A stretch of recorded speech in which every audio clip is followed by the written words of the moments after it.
नरकों में जाते रहोगे, अटके रहोगे, स्वर्ग वैकुंठ ब्रह्मलोक पार ब्रह्मलोक सतलोक नहीं पहुंच पाओगे। इसलिए गुरु करना चाहिए, जान कर करना चाहिए, पानी छान कर पीना चाहिए, कहावत है। तो खुशी की बात यह है, अत्यंत खुशी की बात है, संस्कार अच्छे थे और दया हुई गुरु महाराज की कि हमको आपको प्रेमियों गुरु महाराज जैसे गुरु मिल गए। सद्गुरु तो मिल गए, लेकिन सद्गुरु की हम भक्ति नहीं कर पाते तो बंधन कहाँ से कटेंगे। नाम में ऐसी चिंगारी है कि समझो कि हजारों योजन के पहाड़ को नाम की चिंगारी यानी भस्म कर सकती है कर्मों के, लेकिन तुम नाम जपन क्यों छोड़ दिया। ये जो 5 नाम बताया गुरु महाराज ने आपको बताया जा रहा उनके आदेश से, इसको क्यों छोड़ दिया, नाम जपन क्यों छोड़ दिया। नाम जब जपन छोड़ दिया, गुरु के आदेश का पालन नहीं किया, गुरु भक्ति जब नहीं की, तब भटक रहे हो, तब दुख झेल रहे हो तरह तरह के। तब इस समय पर अगर पूछा जाए तो जितने लोग बैठे हो सब दुखी हो, कोई न कोई कारण से सब दुखी हो। कुछ लोग ऐसे, कुछ लोग नहीं, ज़्यादा तो लोग ऐसे हो कि जो ज़्यादा तकलीफ़ों से दुखी हो। एक ही तकलीफ़ से बहुत लोग दुखी हो, जैसे बीमारी से ही बहुत लोग दुखी हो, घर के लड़ाई झगड़ा टेंशन बच्चों के यानी उसी में दुखी हो, धन संपत्ति के चक्कर में दुखी हो, मान सम्मान के चक्कर में यानी दुखी हो कि हमारा धन न चला जाए, मान सम्मान न खत्म हो जाए, धन को कैसे बचावें, सम्मान को, कुर्सी को कैसे बचावें, कैसे हम स्वस्थ हों, परिवार को कैसे सही रखें। तो कुछ न कुछ यानी तकलीफ़ सबको है। अब तकलीफ़ सबको है तो इसी तकलीफ़ के लिए कहा, नानक दुखिया सब संसार। नानक जी महात्मा थे, संत थे, इस धरती के द्वितीय संत थे, वो दूसरे संत थे। कबीर साहब के बाद वही थे, कबीर साहब के परम शिष्य थे वो नानक साहब। नानक ने कहा दुखिया सब संसार, तो सब संसार दुखी है तो आखिर कोई सुखी भी तो होगा, सुखी भी रहते हैं। जैसे राजा के यहाँ प्रजा होती है, प्रजा होती है तो राजा ज़्यादा मस्त रहता है, राज का काम जब चलता रहता है, व्यवस्था जब बना देता है, मंत्री देख रेख करते रहते हैं, कर्मचारी ठीक से मेहनत ईमानदारी से काम करते रहते हैं, तब राजा को कुछ नहीं, राजा तो मस्त रहता है। तो कहा गया कि जिसको कछु न चाहिए सोई शहंशाह, तो राजा सुखी रहता है। और कौन सो मस्त रहता है, सुखी रहता है, जो उस प्रभु पर विश्वास कर लेता है कि अजगर करे न चाकरी, पंछी करे न काम, दास मलूका कहे गए सबके दाता राम। सबको वो प्रभु देता है, हमको भी देगा। हम जंगल में रहेंगे तो मिलेगा, हम रास्ते में रहेंगे तो कोई न कोई बुला के खिला देगा जब उसकी कृपा हो जाएगी। जब गुरु की दया हो जाएगी, जा पर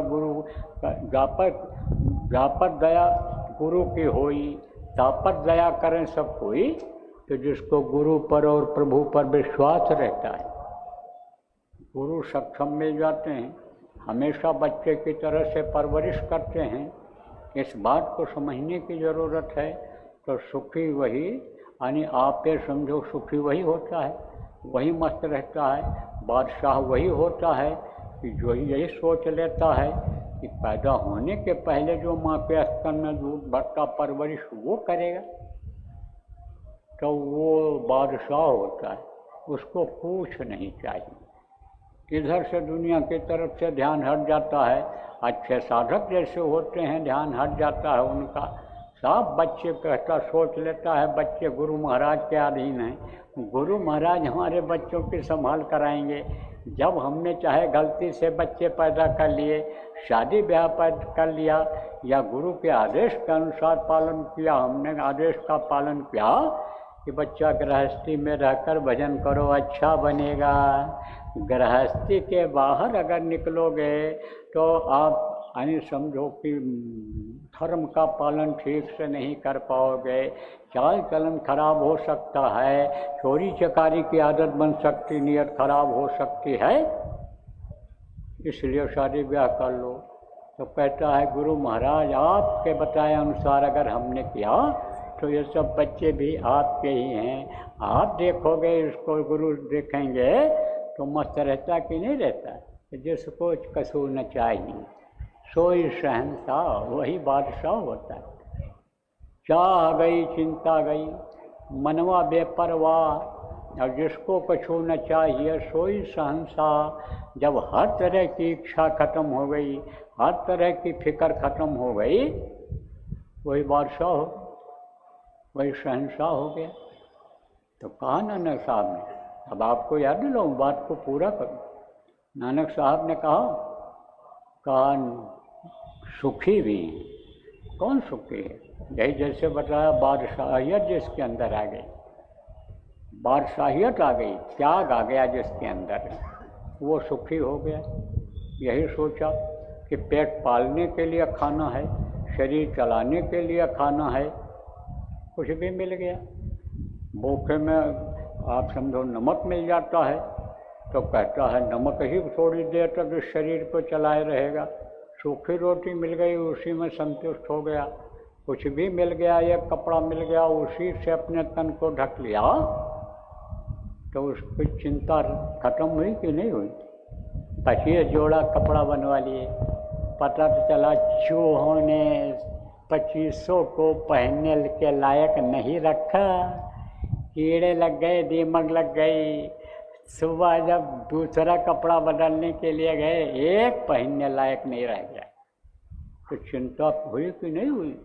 सुई गायब हो गई, सुई की भी रखवाली करते हैं, कोई ले न जाए, कल की फिक्र करते हैं कल क्या होगा, तो चिंता रहती रहेगी कि नहीं रहेगी? लेकिन ये चिंता, ये फिक्र अगर ख़त्म हो जाए तो चाह गई चिंता गई, तो मनवा बेपरवाह, मन बेपरवाह हो जाता है। और जिसको कछु न चाहिए सोई शहंशाह, तो जो शहंशाह हो जाता है वो सुखी रहता है। अब शहंशाह बनेगा कैसे? शहंशाह बनना इतना आसान है? दुनिया की चीज़ों को यानी पकड़ के जो रखा है, मनुष्य शरीर में कोई भी हो, उसकी फिक्र करता है संभालने की, उसका जो कर्तव्य है, कर्म है, उसको पालन करने के लिए फिक्र करता है। आप फिर समझो खाने पीने के हिसाब से रोग आ गया, मान लो कोई महात्मा ही है, संत ही है, उसको भी रोग हो जाता है, मौसम बदलता है, उसको भी अन्न खाना पड़ता है। गलत अन्न आ गया, गलत धन आ गया, तो उसको भी शरीर से भोगना पड़ता है। उम्र ज़्यादा हो गई, बुढ़ापा हो गई, तो समझो कि उसका भी असर आता है। दूसरे के जो किए हुए कर्म हैं जीवों के, जिनको अपनाया है, रास्ता बताया, नामदान दिया है, वो कर्म जब आते हैं उसको भी भोगना पड़ता है। तो आप फिर समझो कि उनको भी चिंता और फिक्र रहती है। जैसे मान लो ये फिक्र यानी आपकी अपने लोगों को, प्रेमियों हमको ही है, हम अपने ऊपर कह रहे हैं, हमको भी फिक्र है कि हमको सुनावें, समझावें, इनकी तकलीफ़ें दूर हों, इनको भजन में तरक्की हो, या अपने घर पहुँचें। तो फिक्र करना पड़ता है कि नहीं करना पड़ता? तो फिक्र तो सबको करना पड़ता है, लेकिन अगर ये चीज़ भूल जाए तो भूलेगी कैसे? भूलेगी कैसे? अब मोटी बात आप ये समझो कि आपकी फिक्र अगर भूल जाए आपको, तो हमको फिक्र करने की क्या ज़रूरत है? क्या ज़रूरत है? अब दोनों जुड़े हुए हैं, जैसे पत्नी, जैसे बच्चे, गृहस्थी है, ऐसे ही जुड़े हुए हैं। सतयुग आ जाए, किसी चीज़ की ज़रूरत न रह जाए, तो ये जो व्यवस्था बनाई जा रही है, प्रचार किया जा रहा है, प्रचार की सामग्री इकट्ठा की जा रही है, आपको इकट्ठा करने के लिए, सुनाने के लिए संसाधन इकट्ठा किया जा रहा है। इस धन दौलत संसाधन की क्या ज़रूरत रहेगी? तो अब ये सब होगा कैसे और किया कैसे जा सकता है? एक के साधे सब सधे, सब साधे सब जाए। एक को साधने में अगर हम आप लग जाएं तो उसी से ये चाह गई, चिंता गई, ये सब खत्म हो जाएगी। तो अब आप ये समझो, उन्होंने कहा, क्या कहा कि सुखी वही है जो चाह चिंता खत्म करने वाला है, बादशाह वही है। लेकिन बादशाहियत आएगी कैसे? तो कहा कि नानक दुखिया सब संसार, और सुखी वही जो नाम आधार, नाम को पकड़ लेगा, नाम की कमाई करने लगेगा, नाम का सुमिरन करने लगेगा, नाम के यानी प्रताप से, नाम की कमाई से नामी को खुश करके ध्यान और भजन में मदद ले लेगा, ध्यान और भजन करने लग जाएगा, वो सुखी हो जाएगा, वो सुखी हो जाएगा। तो प्रेमियों, ये जब सुख पैदा होगा तब ये बंधन कटेगा। कौन सा बंधन? ये झीना बंधन भी कट जाएगा, मोटा बंधन भी कट जाएगा, लेकिन इसके लिए क्या करना पड़ेगा? मोटे बंधन जगत के गुरु भक्ति से काट, और झीने बंधन सूरत के कटे नाम पत्ता। मोटे बंधन आप काटो। मोटे बंधन कैसे कटेंगे? जो शरीर के लिए आप बंधन को बांधे हो, शरीर के सुख के लिए, कि औरत रहेगी बना के खिलाएगी। आप समझो कि गृहस्थी की गाड़ी चलाने में, हमको आगे समाज में तरक्की करने में ये हमारी मदद करेगी। पढ़े लिखे लड़के से पढ़े लिखे लड़के क्यों शादी करते हैं? ये हमारे बिजनेस व्यापार में मदद करेगी। डॉक्टर लड़के कहते हैं डॉक्टर लड़की चाहिए कि जिससे हमारी क्लिनिक को, अस्पताल को चलाने में मदद करेगी। आप ये समझो इंजीनियर लड़की से क्यों शादी करते हैं कि हमारी ये इंजीनियरिंग का दफ्तर ये निकलवा देगी, ये कुछ काम वो करेगी, कुछ हम करेंगे। तो इसलिए ये जो करते हो, इसलिए करते हो। आप तो समझो कि जो इस काम के लिए करते हो, तो ये इसी से कटेगा। किससे कटेगा? गृहस्थी किससे कटेगी? ये मोटे बंधन किससे कटेंगे? जब दोनों कर्म करो तब ये कटेंगे। दोनों जब नामदान ले करके भजन करोगे, बराबर भजन करोगे, नहीं विचारों में खिन्नता आ जाएगी। करने नहीं देते हैं, कहते हैं कि औरत करने नहीं देती, कोई औरत कहती है पति नहीं करने देता है। तो मोटी बात आप ये समझो कि ये दोनों बंधन से मुक्त हो सकते हो कर्मों के आधार पर। सुख के लिए करते हो तो अब आप ये समझो कि उससे सुख प्राप्त हो, उसको भी सुख प्राप्त हो। नहीं वो अगर कर्मों को भोगने लग गई औरत, बच्चे को पढ़ाते लिखाते हो, ये बुढ़ापे में सहायक बनेगा। और वही बच्चा सोचते हो रोटी कमा करके लाएगा, खिलाएगा, अगर प्यासे होंगे पानी पिलाएगा, बीमार होंगे सेवा करेगा। लेकिन वही बच्चा अगर नालायक निकल गया, कम पढ़ लिख पाया, तो आप ही समझो कि क्या कमा के लाएगा? वो तो मजदूरी करके लाएगा, अपने ही पेट को पालेगा, अपने ही बच्चों को खिला पाएगा। आपकी क्या सेवा कर पाएगा? शादी कर दोगे औरत को ही खिला पाएगा। इसीलिए देखो जो नहीं खिला पाते हैं, लड़ाई झगड़ा होता है और तलाक हो जाता है, मारपीट होती है, जान चला जाता है। तो अब आप ये समझो कि जो भी कर रहे, किससे कर रहे? शरीर के सुख के लिए कर रहे। तो शरीर से जो कर्म बनते हैं, ये समझो कि वो इसी से करते हैं। वो गुरु भक्ति करने से करते हैं, वो सेवा करने से करते हैं, सेवा में परिवार वालों को लगाने से करते हैं। धन की सेवा, तन की सेवा करके जो महात्मा होते हैं, संत होते हैं, वो करके कटवाते हैं। तन की सेवा, मन की सेवा, धन की सेवा। और आप ये समझो ये मोटे अगर नहीं कटेंगे, मोटे नहीं कटते हैं आप लोगों, तो झीने कैसे कटेंगे? इसमें फंसे रहोगे तो अंदर का जो 4 शरीर में जीवात्मा बंद है उसको कैसे काट पाओगे? क्योंकि मन तो इसमें लगा रहेगा, सारा समय तो आपका इसी में चला जाएगा। मोटे बंधन जगत के गुरु भक्ति से काट झीने बंधन सूरत के कठिन नाम पत्ता। तो मोटे जब लग जाए, नहीं यह भी कहा गया, मोटे जब लग जाए जीने कैसे जाए? याते सबको चाहिए नित गुरु भक्ति कमाएं। गुरु भक्ति क्या है? आदेश का पालन ही गुरु भक्ति है।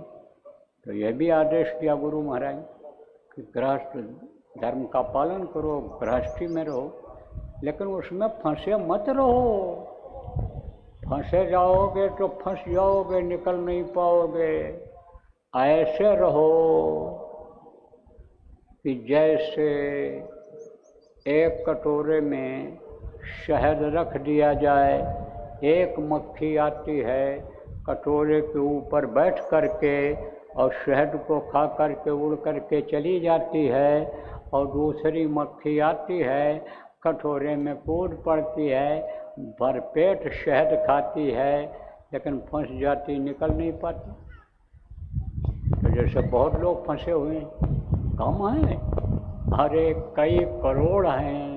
गुरु महाराज कई करोड़ लोगों को प्रेमी बनाए, नामदान दे करके गए, और गुरु महाराज के जाने के बाद कितने लाख लोगों को नामदान दिया गया, इसका आंकड़ा किसी के पास नहीं, किसी के पास आंकड़ा नहीं है इसका। लेकिन हमारे दिमाग में ये बात है कि वो भी करोड़ से ऊपर ही हैं, कम नहीं हैं, जिनको मैंने नामदान दिया। यहीं जयपुर से शुरू किया था, मैंने समझो 11-12 साल हो गया नामदान देते हुए, और उस वक्त पर स्वास्थ्य ठीक था, उम्र अच्छी थी, तंदुरुस्ती थी। एक दिन में 3 कार्यक्रम किया। देश का कोई कोना भले बचा हो जहाँ ना गया हूँ, सब जगह नामदान देकर आया। यहाँ तक कि विदेशों में गया, 15-16 देशों में नामदान दे करके आया। तो बहुत नामदानी, लेकिन कहाँ यहाँ आ पाए सब लोग, नहीं आ पाते। जाओगे पूछोगे, कल जब प्रसाद बटेगा यहाँ से लेकर जाओगे और दोगे तब पूछेंगे भाई कैसा रहा, क्या रहा, बताओगे। जब तक कहेंगे हम तो क्या करें, फंसे पड़े हैं। बच्चों को भी सोचा ले चलेंगे, लेकिन ये भैंस और पढ़ा नहीं जाने दिए, ये जो है बैल हमारे कुत्ता बिल्ली नहीं जाने दिए, इनको कोई संभालने वाला नहीं मिला। घर की रखवाली करने वाला, दुकान की रखवाली करने वाला भी मिल गया, लेकिन ये हमको जानवर नहीं जाने दिए, हम तो फंसे पड़े हैं। तो कहाँ आदेश का पालन हो पा रहा है? आदेश का पालन ही गुरु भक्ति है। तो आदेश क्या लिया जाता है भाई? गृहस्थी को देखो, गृहस्थी को देखो, संभालो, और गृहस्थी बढ़िया से चले। इसलिए सबको भजन में बैठाओ और आने जाने का मौका दो परिवार वालों को भी, और खुद भी आते जाते रहो। इस तरह से ना उसमें मशगूल हो जाओ, फंस जाओ कि मक्खी जैसे फंस गई, निकल नहीं पा रही है। ऐसे न फंसो, ऐसे रहो कि जैसे गाय अलग रहती है, वो घास खाती रहती है, और बछड़ा घास खाते खाते दूर निकल जाता है, और बछड़ा दूर जब निकल गया घास खाते खाते, और उसको दूध की इच्छा हुई तो भग करके आता है, भग करके। अब आप ये समझो, बहुत गायें हो गई घास खाने वाली, और बछड़ा नहीं पहचान पा रहा है, तब आवाज़ लगाता है। आवाज़ क्या आवाज़ लगाता है? अपने माँ को पुकारता है अपनी भाषा में, तो माँ भी हूँ ही चाहे बोल देती है, तो पहचान जाता है। ऐसे ही आप ये समझो कि माँ जब बुला देती है मैं यहाँ हूँ, उधर घूम करके पीछे देख लिया, सब लोग आगे मुँह किए हुए जानवर खा रहे हैं, और पीछे मुँह करके हूँ किया, तो उस आवाज़ को सुन करके और वो बछड़ा चला जाता है दूध पी कर के, फिर आता है इधर अपना घूमने लगता है, स्वास्थ्य सही करता है अपना, तो स्वच्छंद होकर घूमता है, खाता है, और जब चलने को होता है तो फिर सब साथ चल देते हैं। ऐसे ही गुरु और शिष्य का संबंध होता है, प्रेमियों का ऐसे संबंध होता है। मोटी बात आप ये समझो कि जैसे कोई किसी का प्रेमी है, तो इस समय पर जैसे मान लो बहुत लोग जय गुरुदेव नाम का प्रचार कर रहे हैं। अब वो जो प्रचार करते हैं आदमी के समझ में नहीं आता है, लेकिन प्रेम जिसको जिसके पास होता है, अगर वो उसको याद करता है, आवाज़ लगाता है, तो वो भी कोई आवाज़ इस तरह का लगा देते हैं, संकेत दे देते हैं कि वो पहुंच जाता है। खींचा गुरु महाराज ने आपको, ऐसे नहीं आने वाले थे। उमाकांत के नाम पर कौन आया है? सब बाबा जय गुरुदेव जी महाराज के नाम पर आए हैं। ये जिनकी तस्वीर लगी हुई है, इनके नाम पर आप आए हो, इन्होंने आपको खींचा है। मैं थोड़ा खींचा हूँ, माध्यम मैं भले बन गया, आवाज़ मेरे से उन्होंने भले निकलवा दिया, अरे समझो तार को भले जोड़ करके हमारी याद उन्होंने दिला दिया और आप चले आए। लेकिन आपको जो पुराने गुरु भाई हो, हमारे बहनें, गुरु महाराज के शिष्य, आपको तो गुरु महाराज ने खींचा है। यह बात समझो, ऐसे खींच लेते हैं, ऐसे खींच लेते हैं और पहुंच जाया करते हैं। पूरे परिवार की लगन जब उधर लगा देते हैं, तो किसी की भी इच्छा अगर हो गई तो वो चल देता है, और नहीं सब उसी शहद में फंसे रहते हैं, क्षणिक मिठास में ही पड़े रहते हैं, आवाज़ लगाने पर भी नहीं निकलना चाहते हैं। जैसे आपको दृष्टांत सुनाया गया था, गांव का आदमी कुएं में गिर गया था और शहर के ही चक्कर में, एक बूंद शहर के चक्कर में पड़ा हुआ था। तो ऐसे ही आप समझ, याद रहेगा, कल परसों तो होने नहीं, कल सुबह होगा सत्संग, उसके बाद प्रसाद बटेगा और फिर अपने अपने वतन की तरफ जाना रहेगा। तो यार मतलब मौज हो गई गुरु की, तो शाम को या सुबह सुना दूंगा इसको कैसे फंसा रहता है आदमी, तो निकल नहीं पाता है। लेकिन अगर डोरी डाल दिया है, अगर लगन की डोरी लग गई है, डाल दिया गया, गुरु ने डाल दिया लगन की डोरी, तो उसको पकड़ करके कोई ना कोई घर में आ ही जाता है। और एक आदमी आया, अपने कर्मों को साफ किया और कर्म यानी कटे उसके, और फिर यहाँ से गया, भजन करके यहाँ से गया, साधना शिविर जहाँ लगाई गई वहाँ से अगर बैठ करके गया, तो उसका असर परिवार वालों पर भी पड़ता है, सब पर पड़ता है उसका असर। तो प्रेमियों, ये बंधन इससे कटते हैं, आदेश के पालन से करते हैं। और रहो गृहस्थ आश्रम में ही, यानी है तो अच्छा खाओ, है तो अच्छा पहनो, अच्छे समाज में रहो, लेकिन 24 घंटा उसमें फंसे मत रहो। 2 घंटा 3 घंटा समय निकालो, साधना शिविर लगे तो उसमें जाओ, साप्ताहिक सत्संग में जाओ, यानी आप ये समझो उसको मत छोड़ो। उसको छोड़ दोगे अगर तो गुरु से दूर हो जाओगे, मनमुखता आ जाएगी। मनमुखता आने में, गुरु से दूर होने में इस समय पर कलयुग में यानी समझो कि कोई देर नहीं लगती है। इस चीज़ का सब लोग ध्यान रखो। ये दोनों बंधन काटना जरूरी है। नाम की कमाई से ही ये अंदर के बंधन कटेंगे, तभी ये मुक्त हो पाएगी।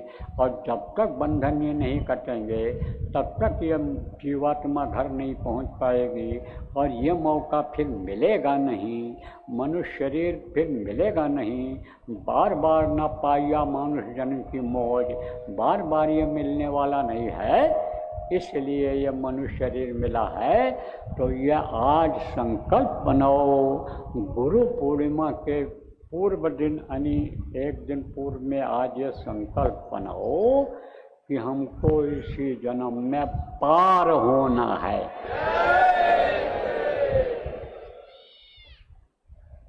तो कुछ शाम को सुनाया जाएगा, क्योंकि योजना अगर नहीं बनेगी, काम अगर नहीं बटेगा, तो तन की सेवा, धन की सेवा, मन की सेवा करोगे कैसे? तो सब लोग बना नहीं पाओ। अब योजना अगर आप बनाओगे भी तो लागू नहीं हो पाएगी। इसलिए लागू करने वाले योजना, बनाने वाले लोगों योजना